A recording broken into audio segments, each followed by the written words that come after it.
Good morning. Welcome back dito sa page natin. My name is Professor Excel and today pag-uusapan natin ang order of operations na ginagawa sa loob ng Excel.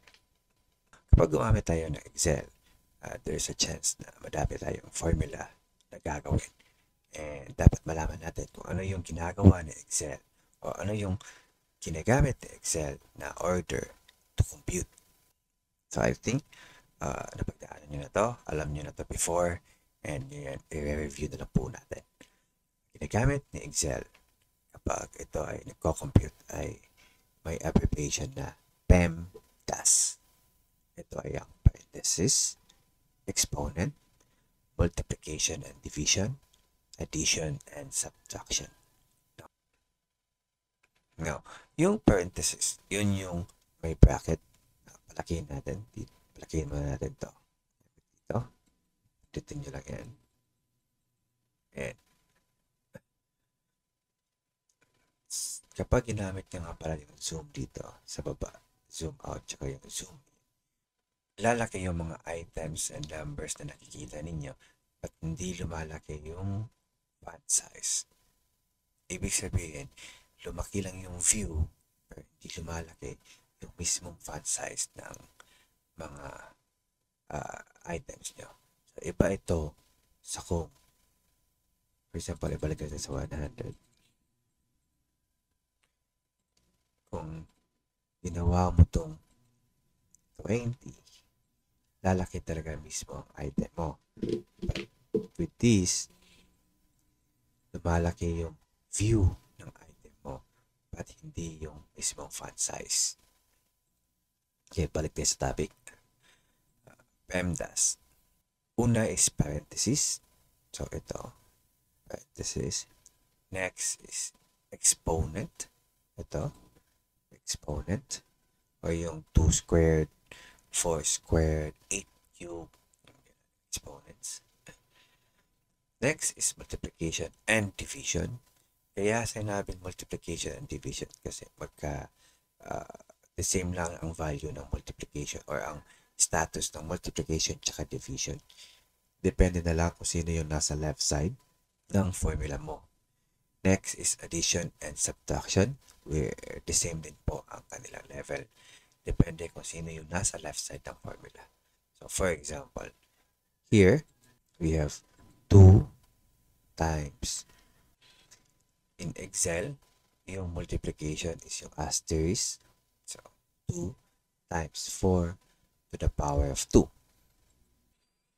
Gawin natin siyang formula equals 2 times 4 to the power of 2. Result niya ay 32. Bakit naging 32? Now, let's check or evaluate kung paano ginawa ito ng Excel. Punta tayo dito sa formulas. And sa formula auditing, may makikita kang evaluate formula. Pindutin mo yan. Naglalabas yung formula na gusto mong i-evaluate or yung naka-active cell. So dito makikita natin 2 times 4 to the power of 2. Tignan natin kung paano i-evaluate ni Excel.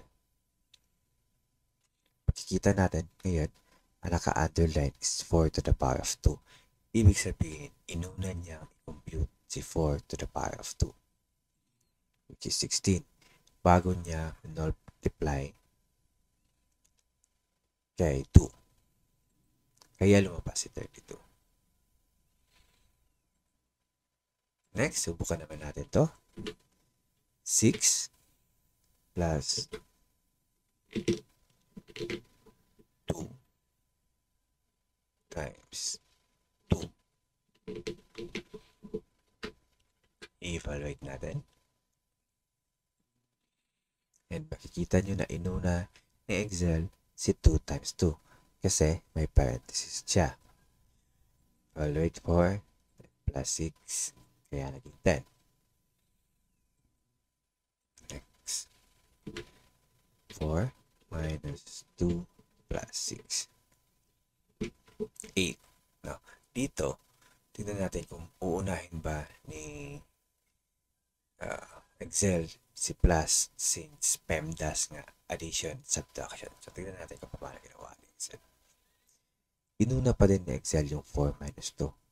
Gaya ng sinabi ko kanina, si subtraction and addition have the same level.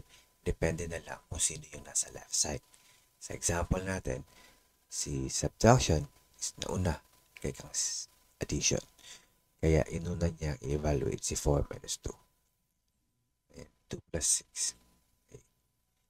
So, again, it's PEMDAS, P-E-M-D-A-S, parenthesis, exponent, multiplication and division are the same level. Depende kung sino yung nasa left side. Same with addition and subtraction. Now, here, we have an example. Subukan natin itong i-compute.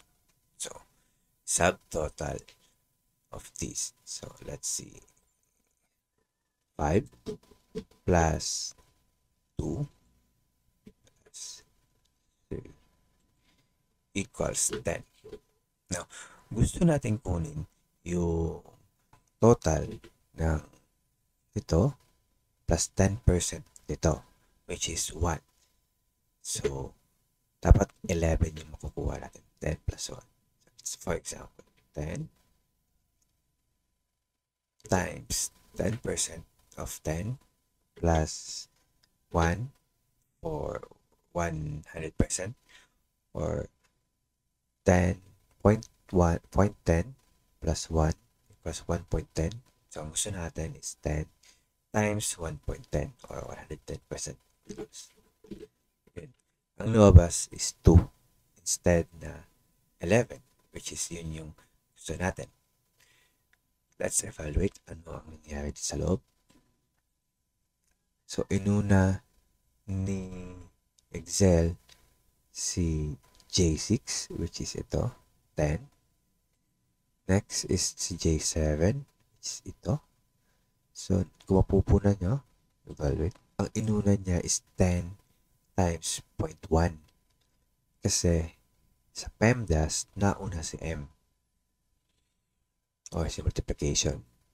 Bago niya inad si 1 or addition. Kaya naging 2. So, mali ang ibigay nating formula kay Excel. To correct this, pwede nating lagyan dito ng parenthesis nang sa ganun malaman ni Excel na gusto natin unahin natin si 10% plus 1 or 1.10. Subukan natin. Yun, naging 11 na. Let's evaluate again. Sa loob ni Excel, ginawa niya, instead na unahin niya si 10 times 0.1, inuna niya ngayon si 0.1 plus 1. Kasi nga, may parenthesis tayo. Kaya natin nakuha ang 1.1 and multiply sa 10. So, naging 11 na. So, yun lang. Intindihin natin yung PEMDAS. Hindi lang naman sa Excel ito. Ginagamit natin to sa lahat ng mathematical equations natin. PEMDAS. And that's our lesson for today. Sana may natutunan tayo and have a nice day. Good morning.